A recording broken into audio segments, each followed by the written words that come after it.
6월 30일 월요일 초여름의 약속.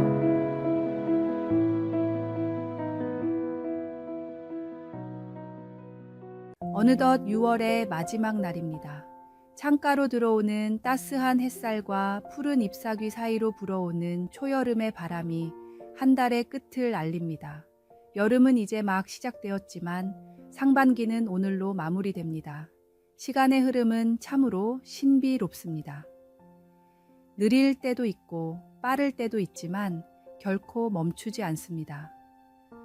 올해 상반기를 돌아보며 우리는 스스로에게 물어볼 수 있습니다. 나는 지금 어디에 서 있는가? 지난 6개월 동안 내가 품었던 소망과 기도는 어떻게 되었는가? 어떤 분들에게는 기쁨과 감사의 시간이었을 것이고, 또 어떤 분들에게는 아픔과 시련의 시간이었을 수도 있습니다. 그러나 분명한 것은 하나님께서 그 모든 순간에 함께 하셨다는 사실입니다. 초여름의 푸른 잎사귀들이 가을의 열매를 약속하듯 우리의 현재는 미래의 열매를 약속합니다. 씨앗이 흙 속에서 고난을 겪으며 싹을 트이우듯 우리의 삶에 찾아온 어려움도 결국은 더 큰 성장과 열매를 위한 과정임을 믿습니다. 모든 것이 합력하여 선을 이루느니라는 말씀처럼 하나님께서는 우리 삶의 모든 순간을 선하게 인도하십니다. 7월부터 시작되는 하반기를 맞이하며 새로운 마음과 결단으로 나아갑시다. 초여름의 푸르름이 가득한 이 계절, 우리의 영혼도 그렇게 생명력 넘치는 푸르름으로 가득 채워지기를 소망합니다. 오늘의 말씀, 우리가 알거니와 하나님을 사랑하는 자, 곧 그의 뜻대로 부르심을 입은 자들에게는 모든 것이 합력하여 선을 이루느니라. 오늘의 만나, 감사의 제목을 하나씩 찾아보세요. 어려웠던 순간 속에서도 하나님의 손길을 발견할 수 있을 것입니다. 그리고 하반기를 위한 새로운 소망과 기도 제목을 정해 보십시오. 하나님께서 놀라운 열매를 맺게 하실 것입니다.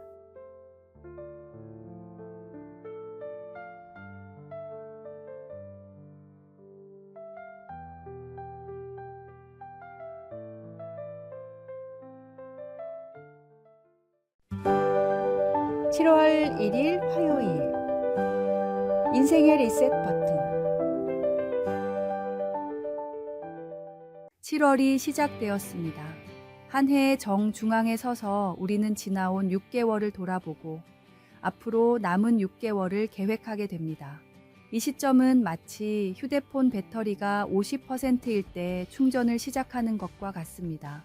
절반은 소모되었지만 아직 절반이 남아있는 희망적인 상황입니다. 한 젊은 직장인이 있었습니다. 상반기 동안 꿈꾸던 프로젝트가 연달아 무산되고 승진도 미뤄졌습니다.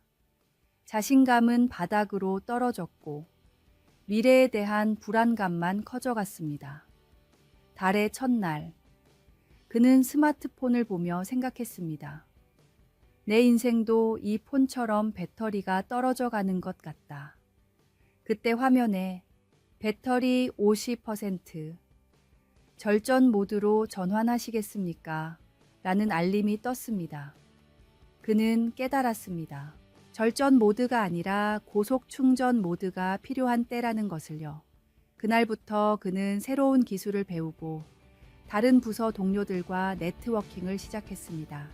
자신을 위한 투자를 멈추지 않았더니 하반기에 그는 완전히 새로운 분야에서 빛을 발하게 되었습니다. 한 해의 하반기에 접어드는 7월은 우리 인생의 리셋 버튼과 같습니다. 상반기에 실패나 아쉬움이 있더라도 하나님께서는 언제나 새로운 에너지로 우리를 충전해 주십니다. 한 해의 중심에서 우리는 다시 한번 주님께 우리의 마음과 계획을 업데이트할 수 있습니다. 과거의 실수는 경험이 되고 미래의 계획은 소망이 됩니다. 오늘의 말씀.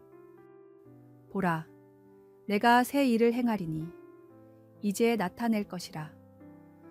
너희가 그것을 알지 못하겠느냐? 반드시 내가 광야의 길을, 사막의 강을 내리니. 오늘의 만나. 지나간 오류는 삭제하고 새로운 비전을 다운로드하며 다시 시작하는 용기를 주님께 구해봅시다.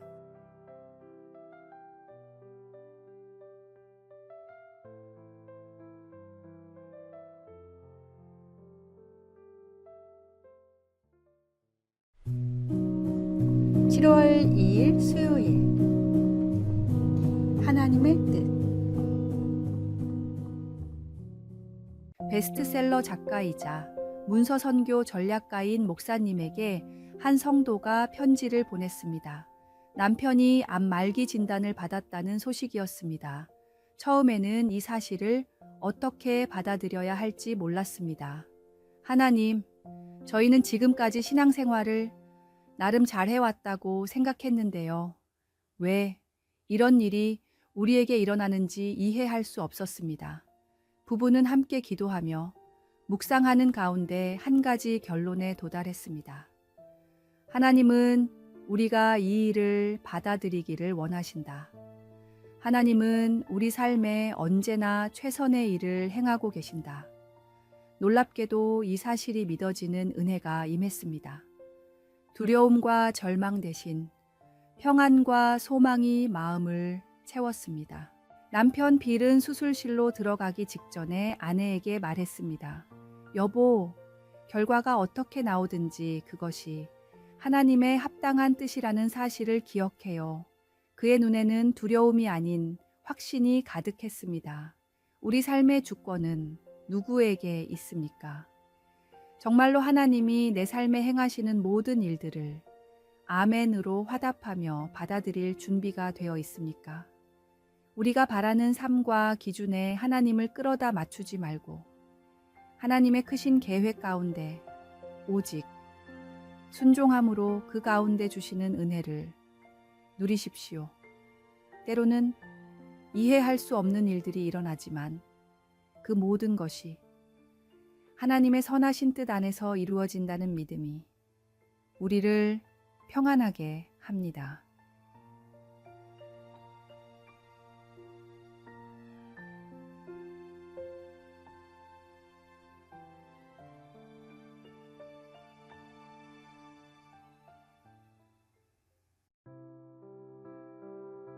오늘의 말씀. 우리가 알거니와 하나님을 사랑하는 자, 곧 그의 뜻대로 부르심을 입은 자들에게는 모든 것이 합력하여 선을 이루느니라. 오늘의 만나. 하나님의 크신 계획을 신뢰하며 모든 상황을 순종의 마음으로 받아들이는 믿음을 구해봅시다.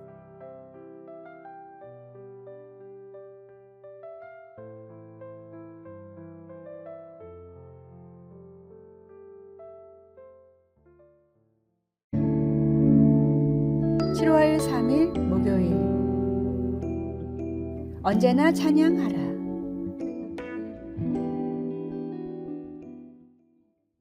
이사야서에는 하나님이 인간을 창조하신 목적이 찬양받기 위함이라고 기록되어 있습니다.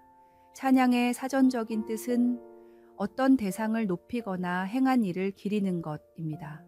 한마디로 우리는 하나님을 높이고 하나님이 행하신 일을 기리기 위해 지음받았습니다.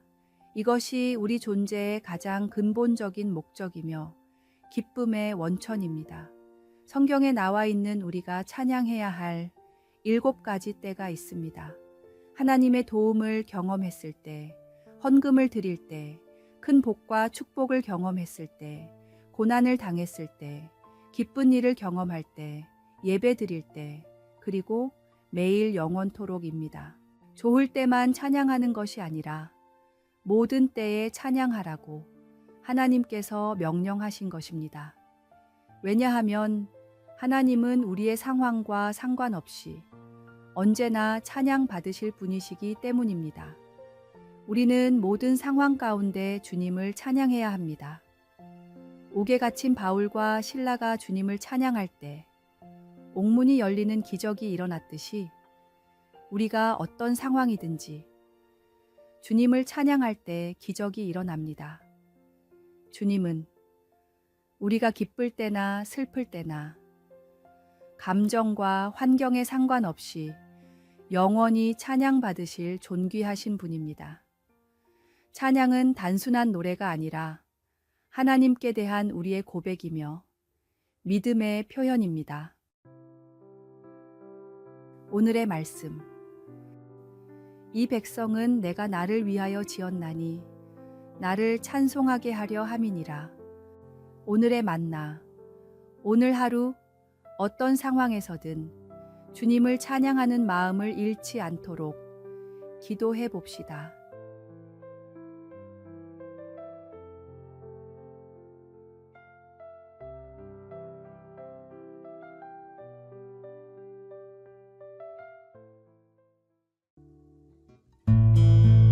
(7월 4일) 금요일 문이 없는 베트카. 영화 배트맨은 20년 만에 새롭게 등장하는 히어로 영화였습니다. 감독부터 배우까지 최고의 캐스팅이었고 만화에서나 볼 수 있던 주인공의 비밀병기 베트카까지 실제 주행할 수 있도록 정밀하게 제작되었습니다. 영화 역사상 거의 처음으로 시도되는 일이었기 때문에 제작진들은 완벽한 결과물을 만들어내기 위해 온 힘을 다했습니다. 제작진은 차를 완성하자마자 팀 버튼 감독에게 차를 보여주며 한껏 자랑했습니다. 제작진이 만든 베트카는 만화에서 보던 것과 똑같이 정교했습니다. 세부적인 디테일 하나하나까지 완벽하게 재현된 멋진 작품이었습니다. 그런데 한참 동안 차를 살펴보던 팀 버튼 감독이 제작진에게 물었습니다. 그런데 이 차는 어떻게 탈 수 있나요? 제작진은 외관을 정교하게 만드느라 문 만드는 것을 깜박했다는 사실을 그제야 깨달았습니다.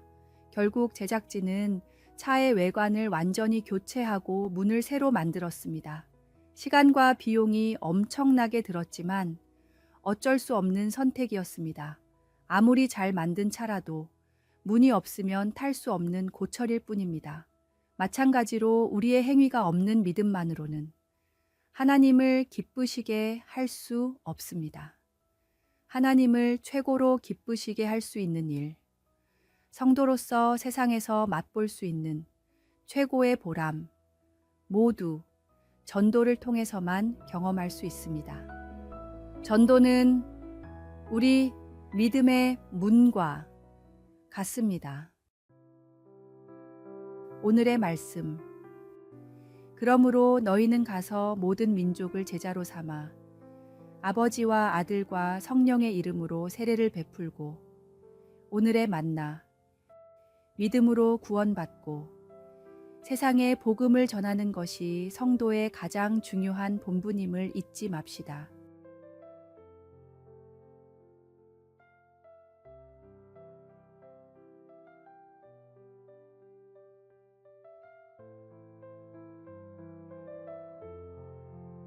아래의 빨간색 글자 구독을 누르시어 더 많은 전도의 열매를 맺으시기를 기도합니다.